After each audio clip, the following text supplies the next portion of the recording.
And welcome to a voyeuristic edition of Ben's Junk. Don't you wish? So I apologize. Once again, I have to delay the next regular archive episode. This time due to a vicious illness, or illnesses, which I've been fighting off for the last, call it a week and a half as of my shooting this. So the DBX Revisited episode awakened a latent allergy-related middle ear thing from the constant headphone use, which dovetailed nicely into an unbeknownst to me, then settling lovely and, as it turned out, quite pervasive virus. Unsurprisingly, I've really been struggling to get back on the horse here. But anyway, that's not what we're here to talk about. So, I guess you could call today's video the much belated follow-up to the Fisher-Price PXL 2000. You remember the Kiddie Camcorder that recorded onto audio cassettes? Well, this is the oh-so imaginatively named Tyco Video Cam, which was introduced in 1996. And that's about all I know. Now, part of me has really wanted to cover this just to keep chronicling the state of the art of the Kiddie Camcorder, but the practical part of me knows full well that this isn't anywhere near as interesting as the PXL 2000. As much of a pain in the butt as that thing was, you gotta admit, it was truly unique. Now, if you remember my video or videos on the PXL, I wound up getting the best results with that thing by dispensing with the tapes completely and just running it through a VCR. Well, evidently, Tyco came to the same conclusion, because there is no media that gets used in the camcorder itself. You are supposed to run this to a VCR and then record your footage there. So basically, this is the later, cheaper, kiddie version of the camcorder that you could get with the Avco Cartrivision way back in 1972, 73. Check out Format Wars Volume 2 if you're not familiar with the Cartrivision. Now, when I fleabade this, the idea was to get a complete in-box unit, which I obviously succeeded in acquiring. But what I didn't realize was that I was getting effectively a new old stock, albeit already open, unit. So I actually have no idea if this thing even works. But nonetheless, let's take a cut here, and we'll take a look at the mostly still sealed parts.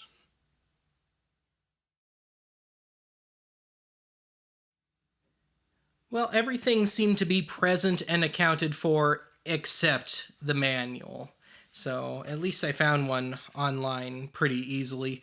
But after perusing this, it doesn't look like anything's missing, and the setup looks very straightforward. So I'm not too concerned about this. But anyway, here we are. Everything's still nice and bagged. So let's just kind of take things in some sort of order here. Let's start with the accessories. So we've got our bag, camcorder bag that it will eventually live in. We've got a tripod here, a very basic kind of teetering tripod, and a pretty cheap one, unsurprisingly. Let's see here, we've got an 1/8" to composite video with mono audio cable, and a really long extension cord for it. And of course, we've got the camcorder. So let's take that out. And this lens cap, yeah. So much for that. I'm assuming that this is the microphone here. And like the PXL, no focus. It's just there. And I guess that would mean that they're not going to go to the trouble of doing a real viewfinder. So, like the PXL, I guess I'll be kind of just guessing what I'm recording unless I can monitor it. And I guess since I have to run it through a VCR, I can run it to the TV. But otherwise, everything looks to be just decorative. None of these seem to be actual buttons. The only thing that functions is the on and off switch. And there's a spot for an AC adapter down in there. And of course, that was sold separately. So good thing I stocked up on batteries. And then we've got a spot for that 1/8 inch to composite cable. So yeah, there's really not a whole lot to say here. So let's take another cut. We'll go to the main archive HQ. We'll have this all hooked up and we'll see what we can do with this.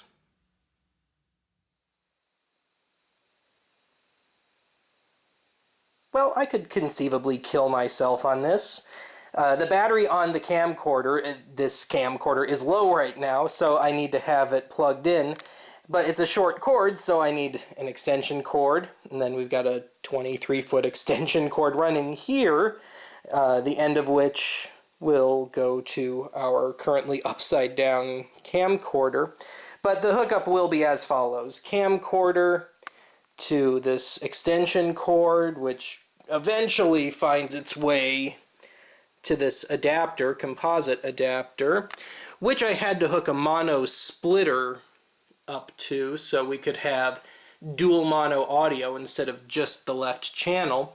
That's going into what is normally my transfer unit, VHS, and I do indeed have a tape ready to do a real 2-tape experiment with, and this is off to the TV right now. And if the PXL was anything to go by, it's going to be feedback city if I have the volume up, so I've got the volume off right now. But I think this should work just fine. So let's go ahead and plug this in.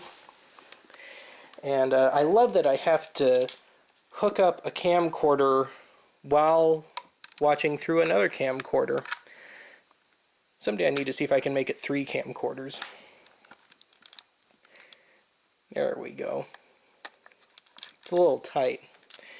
But anyway, I should note that it takes 6 AA's to run this, which begs the question, why not just make it a 9-volt battery?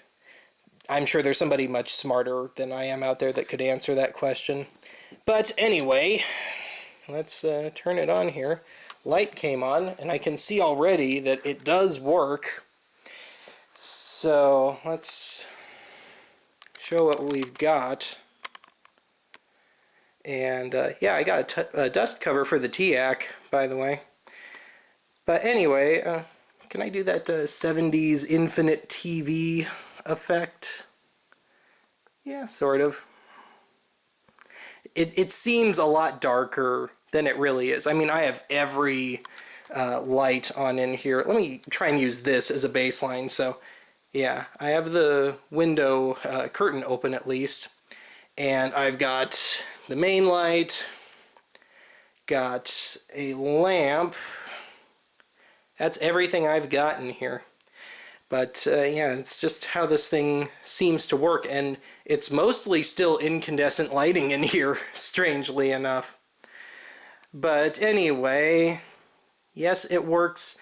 There isn't a whole lot of relation between what's in the viewfinder of the Tyco and what you actually see. So, for example, if I try and get a shot, what appears to be a close shot of the cables, if I actually go to the TV, they're not even really in the shot. And it's a much longer shot than that. So yeah, it's one of those deals where you kind of have to be able to monitor yourself when you're working. But anyway, I'm sure you'd like to hear some feedback, right? Let's see if we can get some going. Come on. Yep, and we do have audio. It does work, and I'm not getting feedback right now, amazingly. Maybe I just need to be more aggressive. Yeah, that's what you watch Archive for. And I can do a nice echo if you listen. Oh, yeah. Yeah, you can tell I'm still a little screwy on the medicine that the doctor gave me. But anyway, this is going to be a real pain in the butt to try and do this way, so let's close things out today with some direct feed footage, both without and with tape, just so you can get a real taste of what this thing can do, which of course isn't much, but it looks a little neater than the PXL. Still a little on the blurry side, but you know, it's all right. It's definitely not as interesting. But anyway, that's more or less it for today. I'll talk to you again soon.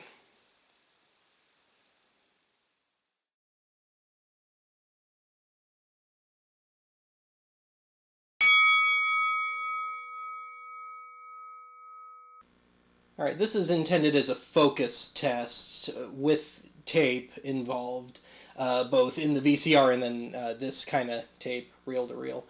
I'm trying to find what that sweet spot is in terms of focus.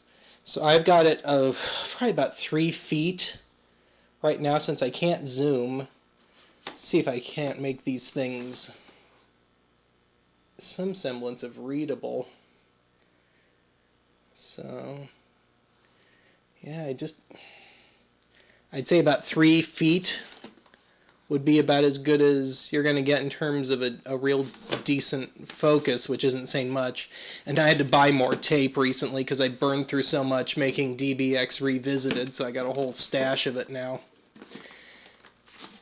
And then the pre-recorded stuff, which if you can even make out what they are, and the shaky cam does not help.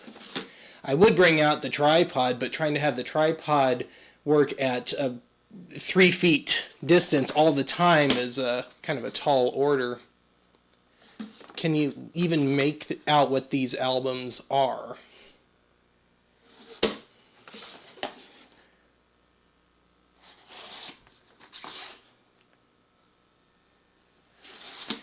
And to put this in perspective, 3 feet means I'm holding it back behind or right around my neck with my arm fully extended, just to keep that in perspective. Alright, so let's try this without tape.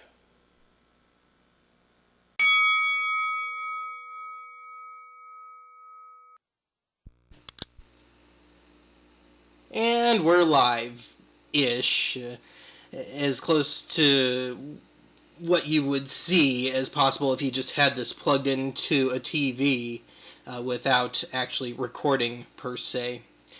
But in the name of keeping things period appropriate, I'm still running out of the VHS, and that's going to another camcorder, my usual transfer device, and onto my laptop.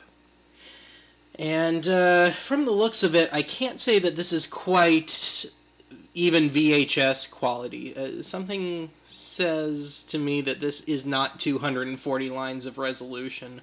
I'll have to look up the specs to see what they really are. But anyway, let's take another spin through the reel-to-reel tapes, and we'll see. I'll see in editing, and you will see when this airs, so to speak, whether or not this is any better. I'm sure this will be a tad sharper than the tape footage. Tape footage of tape footage. But anyway, let me try and get back to, if I get good and close, I can sorta focus, but it seems like my best results were like 4 feet away. So I'm actually holding the camcorder behind my head right now.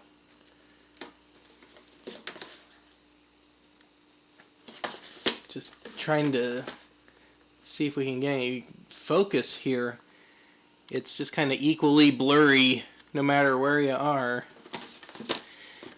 Now I have noticed that the center seems to be a little better. So if there's any focus at all, you kind of have to go for really dead center. But the farther off to the sides that you get, the worse it gets. And it would help to keep things, you know, in the shot.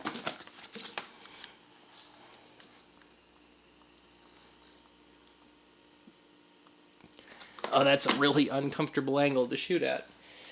Let's just try a few records here, and I guess I'll just have to pull them out because you're not going to see a thing. Yeah. These aren't archivisms, these are just things I need to transfer. So there's a good example of a more focused center and more blurry sides. You can kind of make the Marty Ballin's name focus, kind of, sort of, if I keep it center.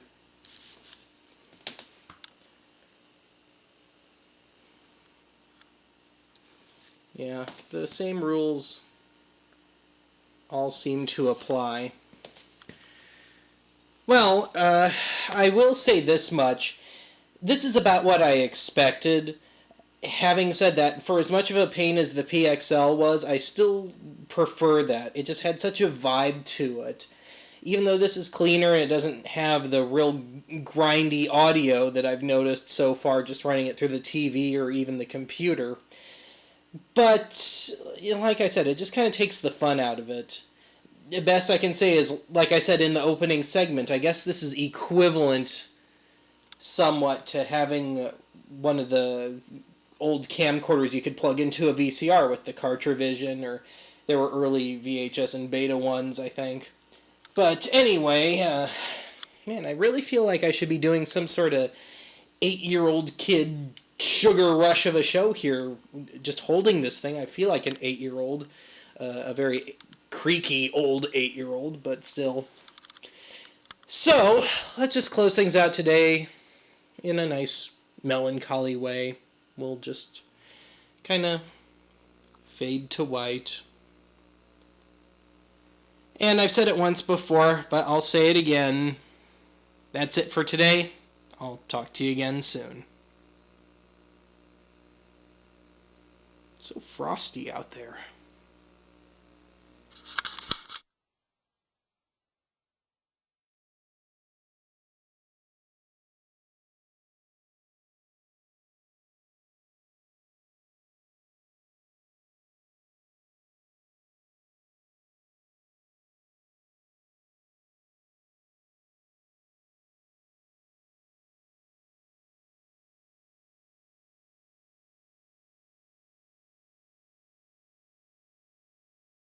Just plug it into the VCR, and then point and shoot. It's so easy, grown-ups could use it.